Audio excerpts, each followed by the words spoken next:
আসসালামু আলাইকুম রহমতুল্লাহি ওয়া বারাকাতুহু। জি, আমি ডাক্তার মীর শহীদুল ইসলাম।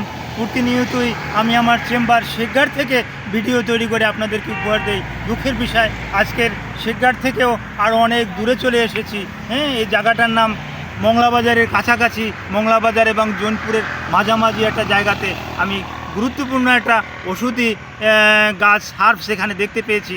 তো এখানে মোটরসাইকেল থামিয়ে ভাবলাম যে ভাইদের জন্য কিছু একটা ভিডিও তৈরি করে ভাইদেরকে দেখিয়ে দেই, যার পরিপ্রেক্ষিতে আমার এখানে থামা এবং এই ভিডিওটা করা। যে দর্শক শ্রোতা, আপনাদের কাছে আকুল আবেদন, ভিডিওটা না টেনে পুরো ভিডিওটা যদি আপনি দেখেন, আপনি বিস্তারিত তথ্য জানতে পারবেন। যে দর্শক শ্রোতা, আর দেরি নয়, আলোচনা শুরু করে দিচ্ছি।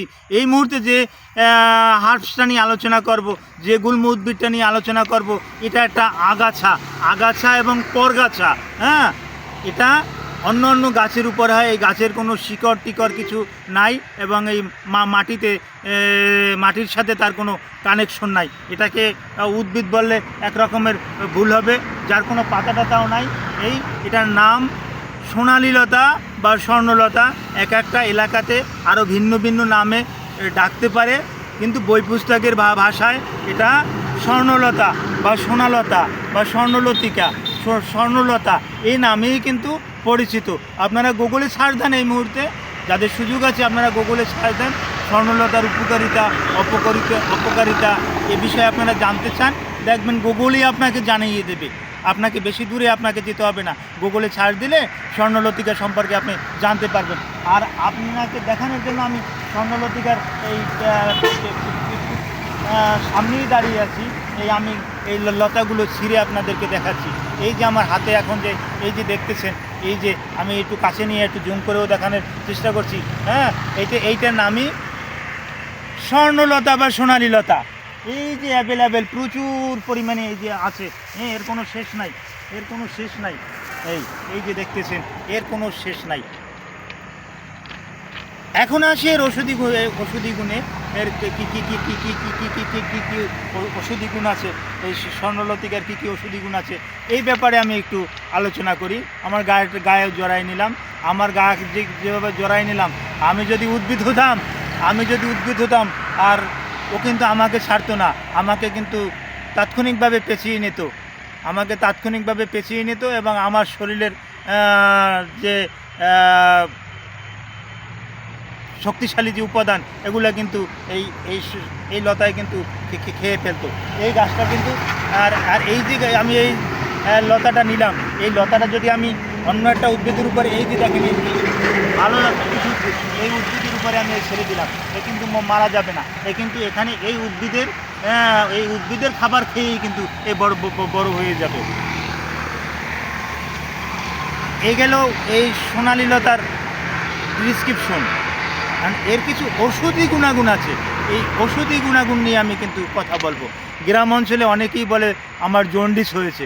আসলে jaundice is not a disease, it is liver disease, it is hepatitis A, hepatitis B or hepatitis C, it is viral infection.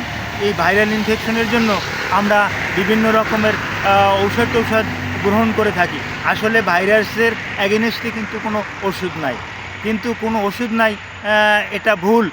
আল্লাহ সুবহানাহু ওয়া তাআলা এই স্বর্ণলতিকাটাকে কিন্তু এ কারণেই হয়তো বা পাঠিয়েছে যে তুমি লিভারের জন্য কাজ করো।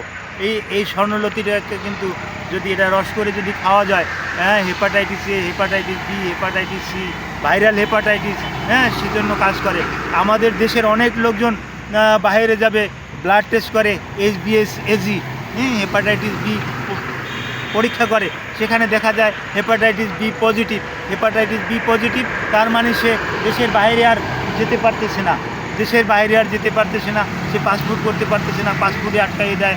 ওই দেশের বাইরে গেলে সে ওই ইমিগ্রেশন তাকে আটকিয়ে দেয় এবং হয়তোবা এক দেশ থেকে আরেক দেশে গেলেও সেখানের যে দেশে গেল ওই দেশেও তাকে ব্লাড পরীক্ষা করে তাকে আটকিয়ে দিল, তাকে ফেরত পাঠাইলো। অর্থাৎ হেপাটাইটিসের লোক পৃথিবীর কোনো রাষ্ট্রেই কিন্তু গ্রহণ করতে চায় না। তো এই হেপাটাইটিসের জম হলো এই সোনালী লতা। এই সোনালী লতা যদি সকাল বিকাল যদি জুস করে, এটা যদি রস করে, এরকমের যদি এভাবে যদি শিলপাটায় যদি তেতলানো যায়, তারপরে কিন্তু এটা রস হয়। এই রসটা যদি সকাল বিকাল যদি নিয়মিত যদি খেতে পারে তাহলে হেপাটাইটিস যদি বি যদি কারো পজিটিভ থাকে, HBS অ্যাজি যদি কারো পজিটিভ থাকে, এটা 15 দিনের ভিতরে কিন্তু নেগেটিভ হয়ে যাবে। আমার কথা না, এটা কিন্তু ওই FDA এর কথা, United state food and health administration কিন্তু এই কথাটা কিন্তু বলছে। এই যে আমি কথাটা বললাম, এটাও আপনার সত্যতা যাচাই করে দেখুন। আপনি ওই FDA গুগলে সার্চ দেন, দেখবেন সেখানে স্বর্ণলতিকার গুণাগুণ সম্পর্কে জানতে চান, দেখবেন এই কথাগুলো কিন্তু বলছে। আমার মুখের কোনো বানানো কথা না, আমি এখানে একটা কথাও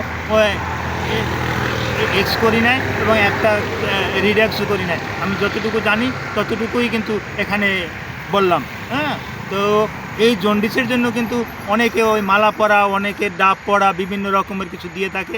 জন্ডিস মূলত একটা ভাইরাস ডিজিজ, এটা কিন্তু এমনি ভালো হয়ে যায়। তারপরে যদি সেকেন্ডারি ইনফেকশনের জন্য যদি কেউ এই গাছের যদি ওই রস করে খেতে পারে তাহলে কিন্তু পুরোপুরি ভালো হয়ে যাবে। হেপাটাইটিস A, হেপাটাইটিস B, হ্যাঁ, এগুলো যদি কেউ যদি নিয়মিত যদি এটা খেতে পারে তাহলে কিন্তু এটা পুরোপুরি ভালো হয়ে যাবে, আধি বা ভালো নয়। তারপর আসে অনেকের প্যানক্রিয়াটাইটিস আছে, ওই প্যানক্রিয়াসের সমস্যা আছে। প্যানক্রিয়াসের সমস্যা থাকার কারণে প্যানক্রিয়াসের বিটা সেল নামে একটা সেল আছে। প্যানক্রিয়াসের সেল 3টা, একটা সেলের নাম আলফা, একটা সেলের নাম বিটা, আর একটা সেলের নাম গামা। তো প্যানক্রিয়াসের আলফা সেলের কোনো ভূমিকা নাই, প্যানক্রিয়াসের গামা সেলের কোনো ভূমিকা নাই। হ্যাঁ, ইনসুলিন সেক্রেশনের জন্য প্যানক্রিয়াসের বিটা সেলের ভূমিকা অপরিসীম। প্যানক্রিয়াসের বিটা সেলের ভিতরে আবার একটা জায়গা আছে, ওই জায়গাটার নাম আমরা অ্যানাটমিতে পড়েছি, আমরা চিকিৎসা বিজ্ঞানে পড়েছি। প্যানক্রিয়াসের ওই জায়গাটার নাম ল্যাঙ্গারহ্যান্স। এই প্যানক্রিয়াসের বিটা সেলের ওই ল্যাঙ্গারহ্যান্স থেকে কিন্তু ইনসুলিন সেক্রেশন হয়। এই ইনসুলিনটা কিন্তু আপনার আমার বডিতে যে এক্সেস গ্লুকোজ আছে, এই এক্সেস গ্লুকোজটা কিন্তু সম্পূর্ণরূপে নিয়ন্ত্রণ করে, যা